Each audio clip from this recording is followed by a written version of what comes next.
Well, holy guacamole. I've just watched The Empty Man. Really enjoyed this film. Really enjoyed this film. I remember seeing this image up on like Bloody Disgusting or Dread Central. And I remember thinking to myself, like, what is this film? You know, it took me ages to figure out, because it wasn't advertised, it was part of like a compilation thing. It took me ages to figure it out. And then since then I said how much I wanted to watch this film.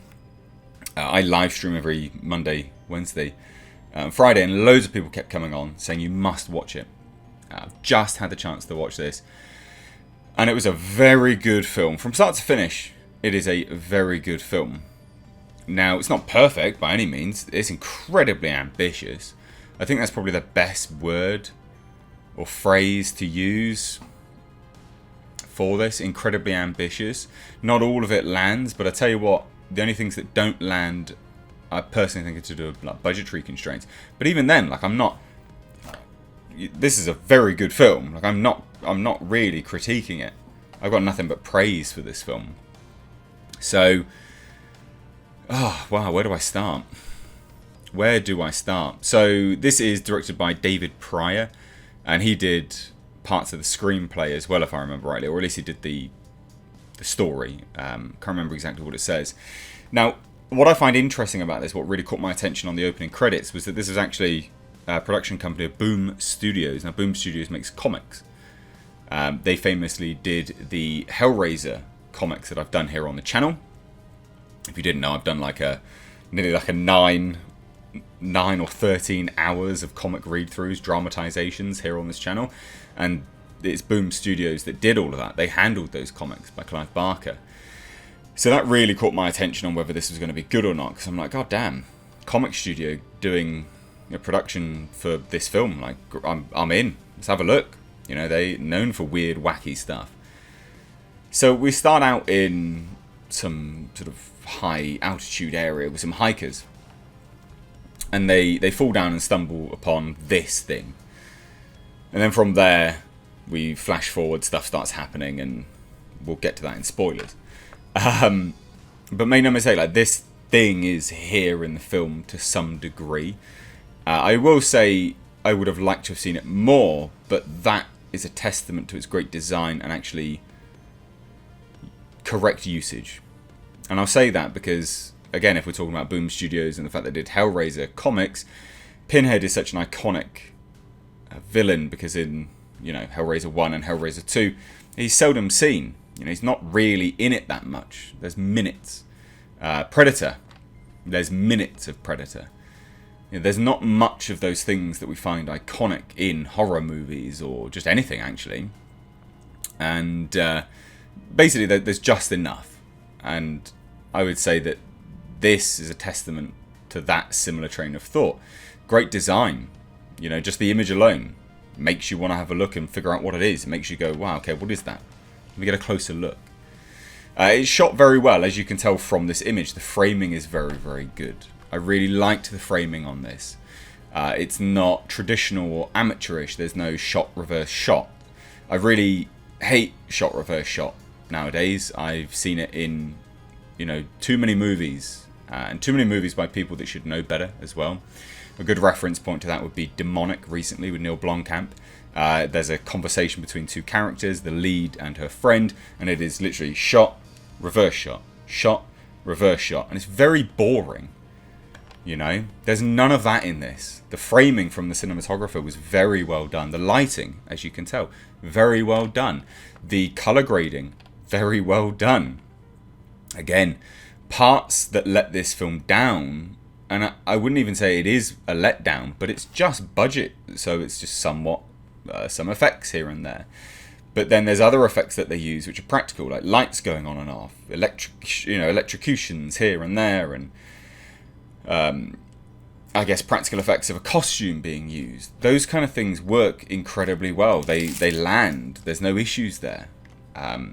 So to what little effects that they use, I think they use just enough, and they work within the constraints of their budget. Now, I actually don't know. Oh, the budget was 16 million, sorry. Just figured that out now, just had a look. It was a $16 million budget. And I would say this is money well spent. I don't know how much this has taken. I can't imagine it's going to have taken that much. I mean, it's on Amazon, Amazon Prime, I believe. It's on, well, I think it's on Amazon Prime, or it's on HBO Max, one of the two. We don't have HBO Max here in the UK, so they sometimes chuck them onto other platforms. IMDb, give it a 6.1 out of 10. You've got 73% on Rotten Tomatoes. It deserves probably a bit more. This is a good horror film with a new concept. Very existential, very cosmic in its nature. And I would say this is... I wouldn't say it's out and out inspired by Lovecraft, but the blatant cosmic horror that is in this is very Lovecraftian. Whether it's inspired by Lovecraft or not, it is very Lovecraftian as a genre. The music was great. I really liked the music. Like, I genuinely liked the music.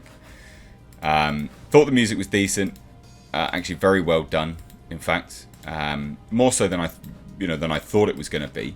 I think I've just stopped being all weird and jittery now. Not quite sure what happened there, so I've brightened the exposure and it's removed the jitter. Apologies for that. Just deal with my shiny forehead instead. But it removes the jitter, so that's good. The music was great. They did a very, very nice score on this. Very touching, very horrifying in moments.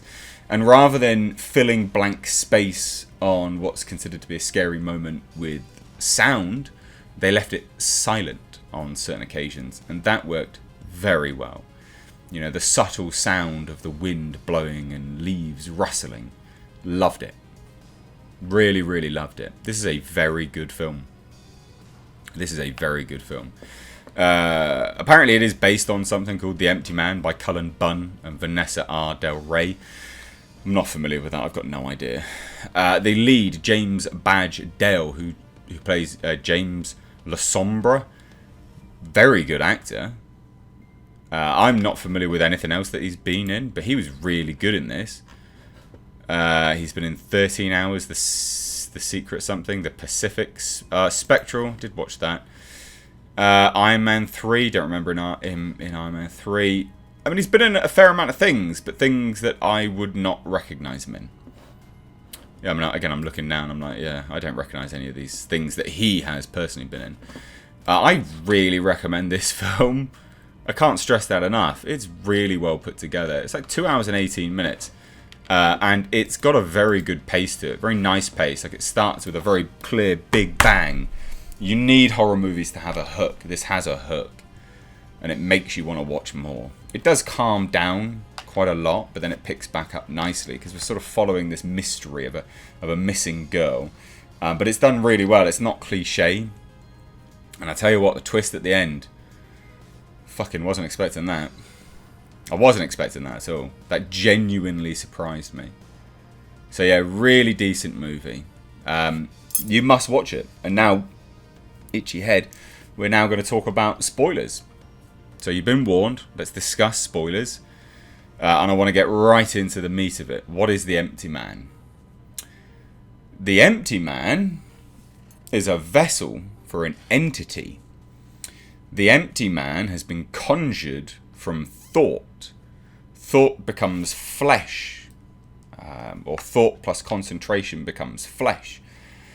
The Empty Man, James Lasombra, was created. That's the twist. He is the Empty Man. He was created to house this entity from another... Well, this entity. I think this is the entity anyway. Bloody great. Really good.